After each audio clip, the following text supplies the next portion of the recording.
Allez, salut. On est donc au Lamine Lodge et la ville en fait s'appelle Lamine, le petit village. Donc pour ce faire, on a à peu près une demi-heure de marche pour aller jusqu'au Goudron. Le Goudron, c'est la seule route goudronnée qui va à Banjul. On va faire un petit avitaillement et puis sur le chemin, on va chercher un ou une couturière pour refaire la sellerie intérieure. Souviens-toi, on avait acheté le tissu à Dakar.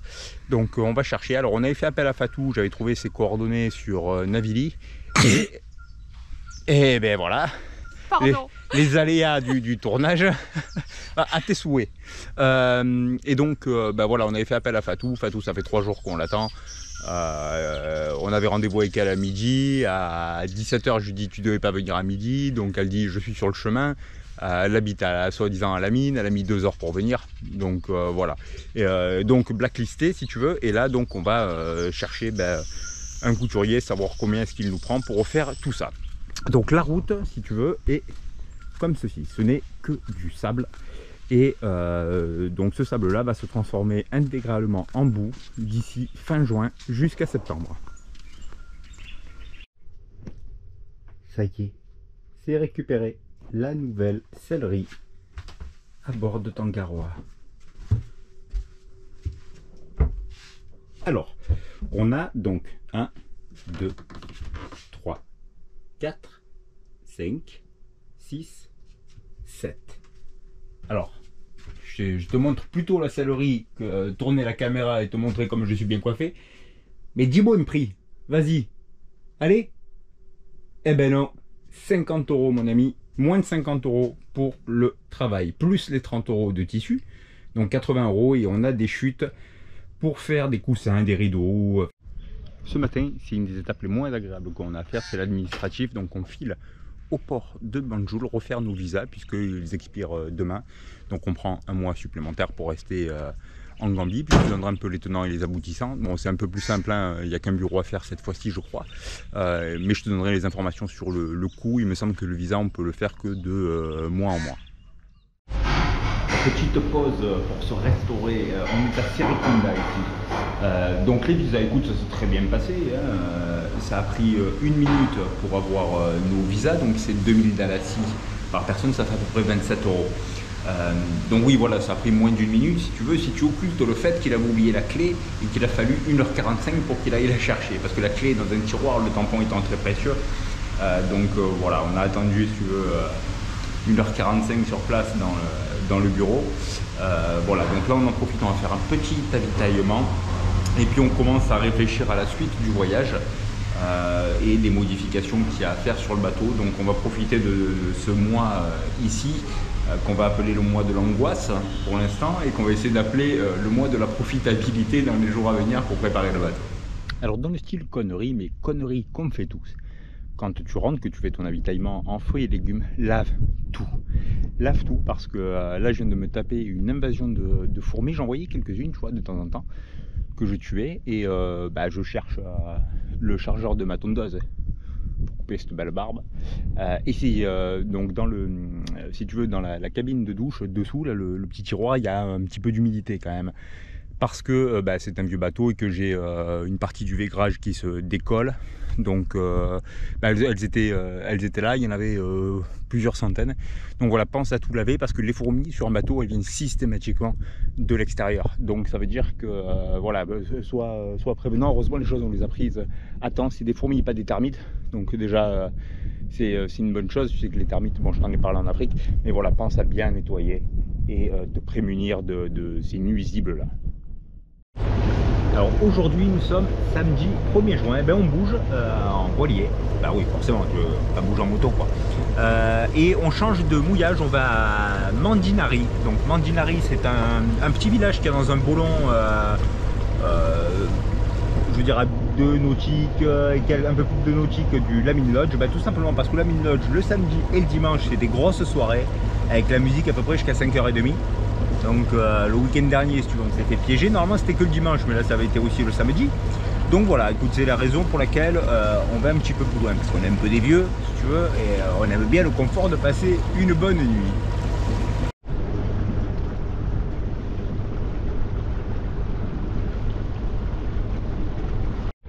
Bon voilà le mouillage. Alors là dis-toi, je suis en grand angle. Je viens d'aller virer l'ossière que j'avais portée à terre parce que c'est pas suffisamment sécure, donc on part d'ici. Bon, c'est dommage. Bon, il a fallu manœuvrer dans le bolon. Ça a été un petit peu la galère parce que tu le sais, j'ai pas de propre, mais bon, ça a été. Donc on va essayer de trouver un autre endroit, mais on n'a pas vu grand chose sur l'allée parce que les bolons ici sont très resserrés. Donc voilà, c'est un peu escagassant. Allez, je t'amène en balade dans les petits bolons du Lamin Lodge. J'ai quelque chose à te montrer si tu viens ici de pratique.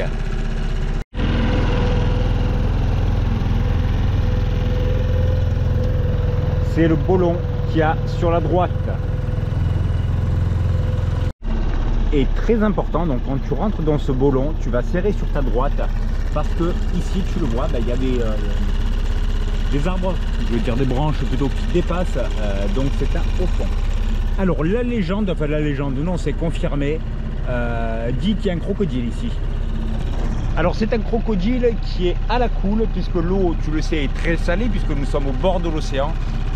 Donc c'est pas un crocodile qui est méchant comme plus sur le côté est.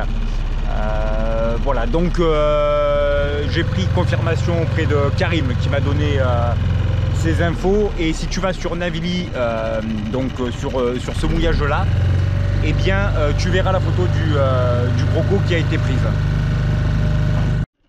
Voici donc ce que je voulais te montrer. Donc on a la présence d'un banc de sable. Et ce banc de sable, alors là on est sur un début de marée montante. Tu peux venir avec ton voilier, donc échouer ici. Je vais te mettre une photo de gens qui l'ont fait. Bien sûr, c'est pas moi, pas encore. Voilà, mais tu peux venir échouer sur ce banc de sable pour venir gratter ta coque. Parce que tu sais que l'eau étant très chaude, il y a énormément d'huîtres et de coquillages ici, là, dans la région. Donc voilà, tu peux venir gratter ta coque avant de partir un petit peu plus loin. Tu vois la marée, on voit qu'il y a quand même de la marge ici. Donc t'as de quoi faire mon ami.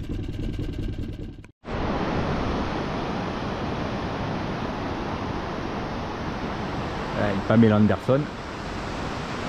Alors aujourd'hui c'est activité plage. Ce qui nous a manqué parce qu'on se baigne pas en fait au Lamin Lodge. Ça fait très longtemps qu'on s'est pas baigné. La dernière fois c'était à Cœur Saloon, donc il y a 1 mois et demi. Donc voilà, écoute, petite journée, l'eau est super bonne. On est ici à Senegambia Beach. Donc on a pris un taxi qui pour 500 Dalassi nous a amené ici. Donc un taxi qui était super sympa, vraiment très gentil, qui lui dit tu m'appelles, on va où tu veux, quand tu veux. Voilà, donc super sympa. Et on va aller se faire un petit steakhouse par la suite parce que ça aussi, quand tu es en voyage, mine de rien, ça manque un peu.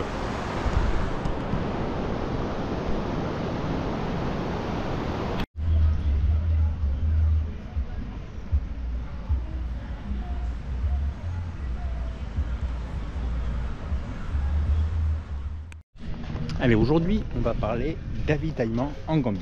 Alors l'avitaillement est un petit peu compliqué et on va l'expliquer par des raisons géopolitiques puisque la Gambie est un des plus petits pays d'Afrique tout court, même pas que d'Afrique de l'Ouest, d'Afrique, et c'est également un des plus pauvres puisque un tiers de la population vit en dessous du seuil de pauvreté internationale qui est de 1 $ par jour. Donc l'avitaillement peut s'avérer quand même assez compliqué, tout simplement parce que étant donné que c'est un pays avec des moyens limités, donc les épiceries que tu peux trouver, alors c'est toutes les mêmes, si tu veux, les épiceries de village, tu en as 3, 4, 5 plus même, selon la taille du village, et ils ont tous les mêmes produits. Donc, et tout s'achète à l'unité. Par exemple, tu as besoin d'un œuf, tu vas acheter un œuf. Si tu as besoin de 10 grammes de farine, tu vas acheter 10 grammes de farine. Donc, comme, si tu veux, je t'expliquais que le pays est pauvre, tout est fait en fonction des revenus des personnes. Donc voilà, c'est assez complexe. Tu n'as pas de supermarché ici. En termes de ce que j'attends en supermarché ou hypermarché, c'est ce que tu pouvais trouver au Sénégal. Parce qu'au Sénégal, tu avais Auchan, Carrefour, U. Ici, ça n'existe pas. Tu vas trouver l'équivalent des petits, en France, des petits supermarchés Casino. Et donc pour ce faire, tu vois, à partir du bateau, c'est 50 minutes de marche à l'aller, 50 minutes de marche au retour et 10 minutes d'annexe. Donc ce que je vais faire là, par exemple, c'est que je vais acheter du papier toilette, tu vois. Et donc ça te prend plus de 2 heures pour aller acheter 4 rouleaux de PQ. Donc voilà, c'est assez compliqué de faire l'avitaillement ici. Tu peux avoir des supermarchés qui sont un petit peu plus grands, notamment dans la ville de Serekunda. Alors Serekunda, c'est juste avant Banjul et c'est la plus grande ville du pays. Donc là, tu vas pouvoir trouver quelques supérettes un peu mieux approvisionnées. Donc voilà, si tu as besoin, tu sais que tu as ces solutions-là. Et tu en as également à proximité des resorts qui sont sur la côte, donc côté océan. Ça fait partie de Serekunda pour la plupart, ou de Kololi. Voilà pour ces difficultés d'avitaillement. Sinon, tu peux trouver un peu des fruits et légumes, mais c'est pas non plus la panacée. Donc tu vas trouver des mangues en quantité, bien entendu. Tu vas trouver quelques bananes, des tomates, tu peux en acheter 3, 4, pas plus. Donc c'est pas comme chez nous, tu fais pas de stock et tu dois faire un avitaillement qui est beaucoup plus fréquent. Bon, c'est la 7e fois que j'essaie de tourner la séquence parce que tu es interrompu en permanence. Donc voilà, c'est compliqué de le faire, mais bon, c'est pas bien grave. Donc quand tu pars, tu remontes le village de la mine jusqu'à ce qu'ils appellent le goudron, qui est la route goudronnée. Et là, tu prends sur ta gauche dans des épiceries qui sont libanaises. Les épiceries libanaises, puisqu'on est dans un pays musulman ici, vendent également de l'alcool. Alors on est dans un pays musulman, mais tout ce qui est la mine et alentour adopte la culture Rasta, enfin la religion Rasta, donc je sais pas comment on le dit. Voilà, donc eux, normalement les Rasta Paris n'ont pas le droit de boire de l'alcool, mais ici ça franchisse un petit peu du truc. Alors ce que je te disais au niveau de l'avitaillement, ça peut faire un peu bobo européen, tu vois, fan de la profusion. Mais bon, sur l'avitaillement, parce que quand tu es terrien, tu appelles les courses, j'ai, si tu veux, 43 ans d'une manière de faire. Donc je peux pas la rogner comme ça. Et donc voilà, le fait de trouver 3 tomates, ça peut compliquer les choses. Parce que par exemple, ce week-end, c'est la fête de Tabaski. La fête de Tabaski, c'est, alors je ne vais pas dire l'équivalent, mais c'est parce que c'est là exactement la même chose, c'est l'Aïd el-Kébir, donc la fête du mouton où ils vont sacrifier des moutons. Donc ça veut dire que pendant 3 jours, il y a tout qui est fermé. Donc tu dois prévoir d'avoir suffisamment de quoi te faire des salades ou de cuisiner pendant 3 jours. Autre chose dont je voulais te parler, donc nous sommes, que ce soit au Sénégal ou en Gambie, sur l'Afrique subsaharienne et l'Afrique subtropicale. Donc tu as un climat qui est particulier, ça on en a déjà parlé plusieurs fois, une saison sèche et une saison des pluies. Alors quelle est la particularité si tu veux de la région? C'est la présence de serpents. Donc là on est sur la saison sèche. Saison sèche, on est relativement tranquille puisque en 4 mois ici, nous n'avons vu que 2 espèces. Donc la première était un python que l'on a vu à Kutanganda qui était dans l'eau, et la deuxième au Lamine Lodge, donc on est à 30 mètres de là où ça nous est arrivé. C'était un naja qui nous est tombé quasi dessus puisqu'il est tombé à 2 mètres du baobab.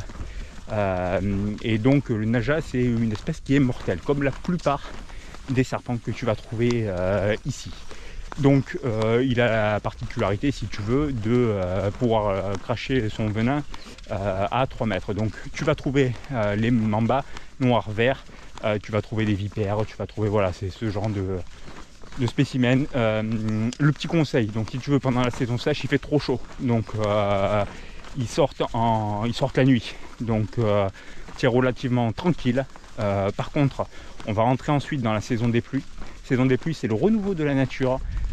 Puisque tout va se mettre à pousser, puisque tu peux avoir des fréquences de pluie qui sont relativement importantes. Et donc là, l'herbe qui pousse, voilà, si tu viens pendant cette période-là, surtout, tu ne vas pas marcher dans les herbes hautes, puisque tu as des possibilités de te faire mordre. Il faut savoir, si tu veux, que c'est des animaux qui sont très peureux, ils te voient avant que tu les vois. Ils vont essayer de déguerpir. Quand le naja par exemple est tombé, il faut voir la vitesse à laquelle il s'est barré.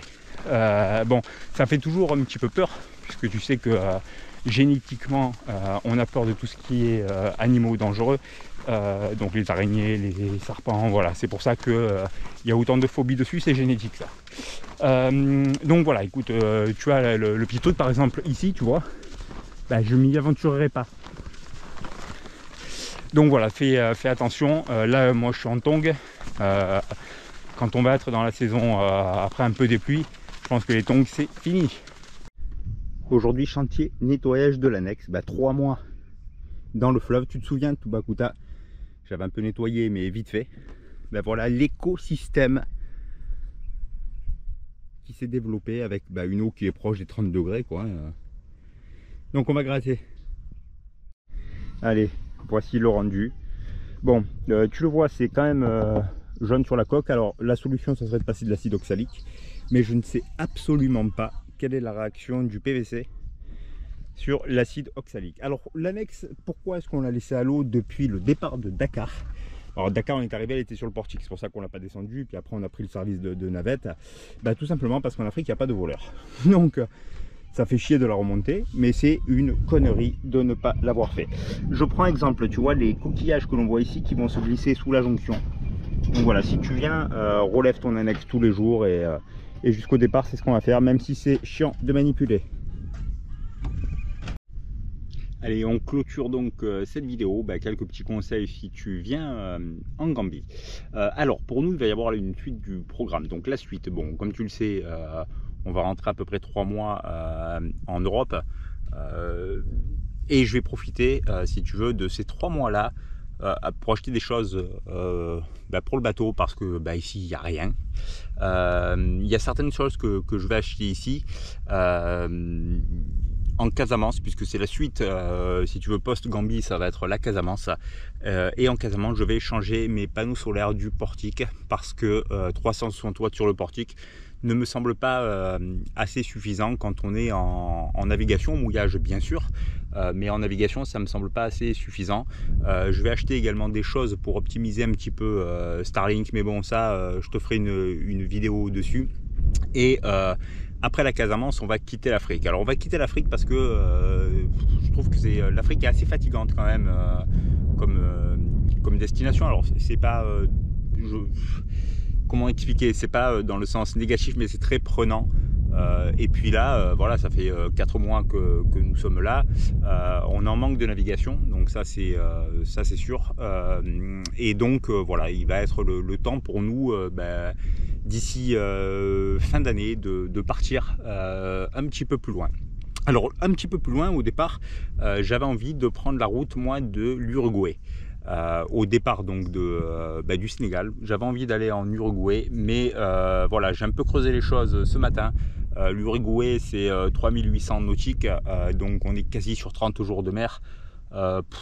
Bon, clairement, je ne me sens pas capable de faire ça, de faire cette route là. Ça me semble trop pour moi, pour mon niveau. Donc voilà, on va faire plus simple. Bon, tu le sais, l'objectif c'est pas d'arriver crevé en te disant on a fait une performance de fou, c'est pas voilà, je navigue pas pour ça. Donc voilà, on va clôturer cette option là, parce que quoi qu'il en soit, une fois que tu es en Uruguay, tu as 2 solutions possibles: remonter par le Brésil ou passer par le bas. Passer par le bas, ça peut être le détroit de Magellan, les canaux de Patagonie. Bon, j'ai pas le bateau pour, je veux dire clairement quoi, quand tu es sur des marnages de 14 mètres, j'ai pas le bateau pour. Même si c'est sur le principe le voyage d'une vie, mais aller te geler quoi, sous ces latitudes là, avec des vents, des conditions de mer qui sont plus dangereuses. Bon, je laisse ça aux intrépides de la navigation, ou ceux qui pensent qu'ils peuvent le faire, tant mieux pour eux. Voilà, donc l'objectif, si tu veux, ça va être d'aller au Brésil. Là on va être sur 9, 10 jours, 12 jours de mer. Donc voilà, à ce stade là, je sais pas si Sonia viendra avec moi, parce que pour elle c'est un peu long aussi la navigation. Donc voilà, si toutefois elle vient pas, je la ferai en solitaire, parce que comme tu le sais, j'ai pas envie de prendre des équipiers. Je pourrais demander à des potes, mais voilà, si je le fais, ça me tient à cœur de le faire en solitaire. Donc voilà pour la suite. On laissera un petit peu le bateau en Amérique du Sud pour découvrir l'Amérique du Sud, et puis après on continuera le voyage, mais ça nous remet quand même dans un an. Voilà, ça c'est un petit peu l'idée de ce que l'on a. Et puis voilà, bon, tu vas suivre les vidéos de préparation pour la Transat. Alors il n'y a pas grand chose à faire, clairement tu sais que j'ai préparé le bateau pour ça, pour le tour du monde. Donc il est quasi prêt, si ce n'est avoir plus d'énergie, si ce n'est rafistoler rafistoler c'est un bien grand mot, mais je voudrais refaire l'étanchéité des hublots parce que le silica qu'il y a dessus il me semblait d'origine, donc tu peux avoir un petit peu des entrées d'eau. Donc voilà, je voudrais colmater tout ça et puis pouvoir partir serein. D'ici là, donc comme je te le dis, on rentre en Europe, on devrait faire un convoyage entre l'Espagne et la Corse. Mais ça, je t'en dirai un petit peu plus quand nous y serons. Voilà, on devrait partir pour 2-3 jours de convoyage et retour après, je pense mi-fin septembre en Gambie, récupérer Tangaroa et partir sur la Casamance. Allez, passe, je vais te dire passe un bel été, mais non, passe une belle semaine puisque nous on est quoi, on est le 16 juin là aujourd'hui, donc voilà, j'espère que tu auras passé un bel été, passe une belle semaine et à très vite.